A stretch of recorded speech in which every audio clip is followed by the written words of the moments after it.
Quando eu era mais novo, aos 12 anos, minha família e eu morávamos em uma casa de 2 andares. Nossa casa era bem espaçosa e eu tive a sorte de ter o maior quarto, localizado no andar de baixo. Eu era o filho mais velho, com 2 irmãs mais novas, uma de 5 e outra de 8 anos. Naquele verão estava muito calor e eu costumava dormir com o ventilador ligado, já que o barulho branco me ajudava a pegar no sono. Durante alguns dias seguidos, eu comecei a acordar no meio da noite sem motivo aparente. Era estranho para mim, porque, apesar de ser jovem, eu nunca tinha tido problemas para dormir antes. Em uma dessas noites, levantei para encher meu copo de água no banheiro do lado de fora do meu quarto. Quando estava enchendo o copo, achei ter ouvido algo vindo do meu quarto. Fiquei quieto, desliguei a torneira e prestei atenção, mas tudo que eu ouvia era o ventilador. Mesmo assim, algo me incomodava e decidi dormir no sofá da sala naquela noite. Dormi, mas novamente fui acordado por barulhos vindos da cozinha. Vi a luz da geladeira acesa e o som de alguém mexendo lá dentro. A cozinha era fora da minha vista, então não consegui ver quem estava lá. Ouvi a porta da geladeira se fechar e passos indo para o andar de baixo. Como estava com muito sono, voltei a dormir.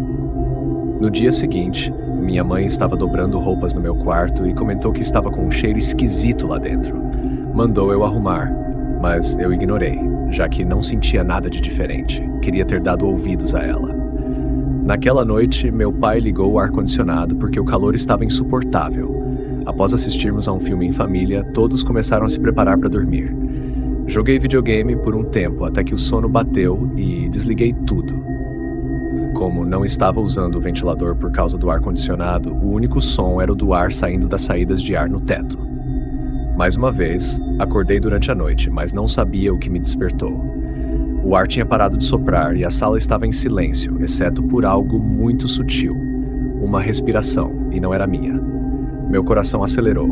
Olhei ao redor do quarto. A porta do armário estava fechada, então descartei que o som vinha dali. Na minha inocência de criança, achei que minha irmã estava tentando pregar uma peça em mim. Me ajoelhei no chão e olhei debaixo da cama, o único lugar onde alguém poderia se esconder. Quando levantei o tecido da cama, meu coração congelou. Lá, deitado sobre um monte de cobertores, estava um homem grande com a cabeça voltada para mim, mas com os olhos fechados. Senti um pavor incontrolável e caí para trás, saindo do quarto o mais rápido possível, gritando por meu pai. Ouvi a porta do quarto dos meus pais se abrir com força e meu pai correu para o meu quarto. Apontei para debaixo da cama e gritei: "Tem um homem lá!" Meu pai, com uma força que eu nunca tinha visto, puxou o homem sujo e desleixado para fora e o arrastou para fora de casa, enquanto minha mãe ligava para a polícia. Nunca soubemos quem era aquele homem ou por quanto tempo ele esteve debaixo da minha cama. Ele era um morador de rua, mas a polícia o levou. O cheiro no meu quarto, o som da geladeira sendo aberta à noite e eu acordando por vários dias seguidos. Tudo fazia sentido agora. O pensamento de que alguém poderia estar escondido debaixo da minha cama por dias me causou um trauma enorme. Por muito tempo, dormi no meio dos meus pais, com medo de voltar para o meu quarto. Meu pai instalou câmeras de segurança pela casa e jogamos fora tudo que estava aberto na geladeira, com medo de que ele tivesse colocado a boca em alguma coisa. Mas a sensação de medo de alguém espreitando por debaixo da cama ficou comigo por muitos anos depois daquela noite.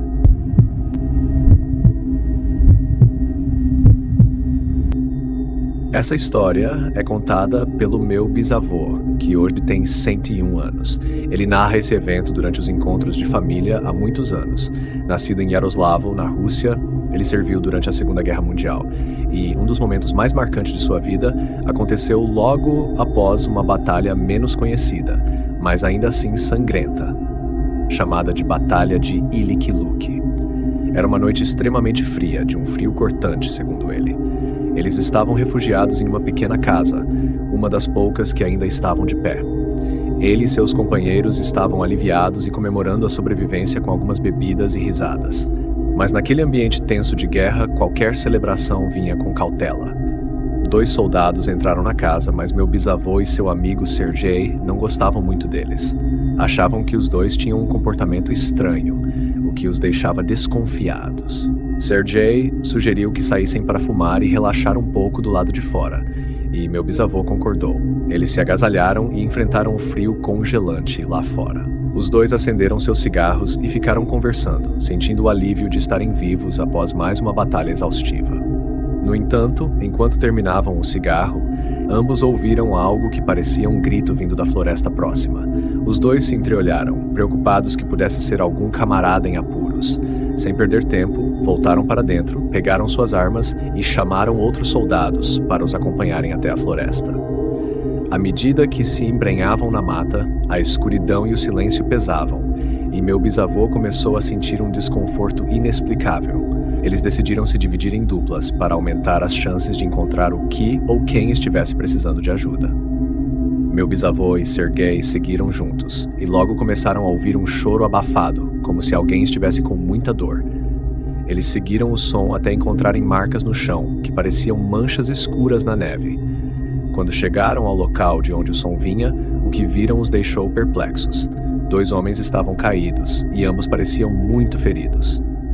Um dos homens estava inconsciente, enquanto o outro, ainda consciente, parecia estar em estado de choque, murmurando algo que eles não conseguiam entender. Seu uniforme estava rasgado e ele estava visivelmente debilitado. Sergei tentou se aproximar para prestar ajuda, mas o homem recuou, assustado, com o olhar perdido e apavorado. Meu bisavô descreveu aquele momento como um dos mais angustiantes de sua vida. O ar estava carregado de uma sensação estranha, como se houvesse algo mais naquele lugar. De repente, ambos ouviram um som distante, algo como uma respiração pesada, e perceberam uma sombra alta e fina se movendo rapidamente entre as árvores. O que quer que fosse, era alto e rápido demais para ser um ser humano comum. O medo tomou conta deles, e, por instinto, começaram a atirar na direção da figura, mas em vão. O ser desapareceu na escuridão, deixando uma sensação de terror inexplicável. Quando voltaram ao acampamento, os soldados tentaram explicar o que tinham visto, mas não foram levados muito a sério. Apesar disso, o incidente foi relatado, mas nunca houve uma investigação mais aprofundada. Até hoje, meu bisavô diz que aquela noite foi a mais aterrorizante de sua vida. A lembrança daquela figura sombria, movendo-se na floresta, o acompanha até hoje, e ele evita falar muito sobre os detalhes que presenciou naquela noite.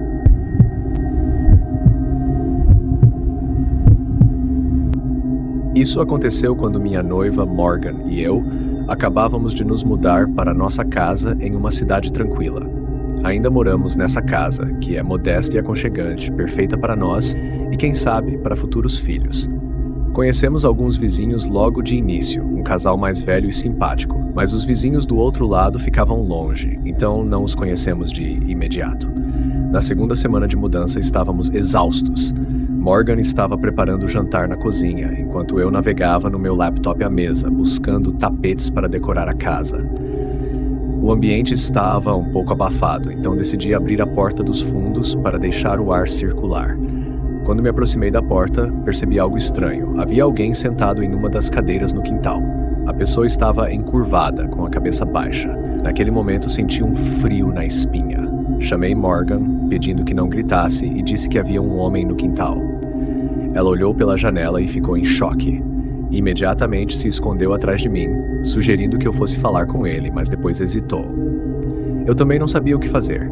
Embora o homem estivesse sentado de costas para nós, ele parecia grande e ameaçador. Morgan sugeriu que eu batesse na janela e mandasse o homem embora. Relutante, bati no vidro e disse para ele sair da nossa propriedade. O homem virou lentamente a cabeça para me encarar, com um meio sorriso perturbador no rosto. Ele parecia ter uns 50 anos, com uma longa barba grisalha e tatuagens nos braços. Ele se levantou e começou a se aproximar da porta de vidro, enquanto continuava a nos encarar de uma maneira desconfortável.